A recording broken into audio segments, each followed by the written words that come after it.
முதலாவது என் பாவம் நீங்கவே எனக்காக இயேசு பிறந்தார். என் பாவத்தை எது நீக்க முடியும்? என் பாவத்தை யார் நீக்க முடியும் என்று சொன்னால் அதற்கு தகுதியுடைய ஒரே ரத்தம் இயேசுவின் ரத்தம் மாத்திரமே. இயேசுவின் ரத்தம் தான் எனக்கு ரட்சிப்பை கொண்டு வருது. ரட்சிப்பு என்று சொன்னால் விடுதலை. ஒரு பாவத்திலிருந்து விடுதலையை தர முடியுமானால் அது இயேசுவால மாத்திரம்தான் முடியும்.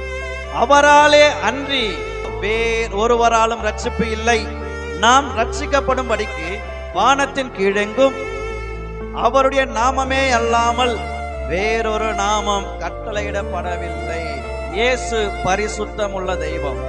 இயேசு பாவத்தை அறியாத சுத்த கணனாயிருக்கிறார்.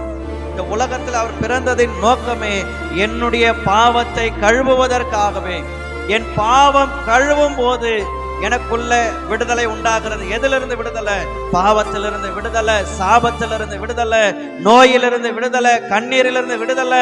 எல்லாவற்றையும் அந்த இயேசு எனக்கு தருகிறவரா இருக்கிறார். இயேசுவின் நாமமே அல்லாமல் வேறொரு நாமம் ரட்சிக்கப்படுவதற்கு இல்லை பிரியமானவர்களே.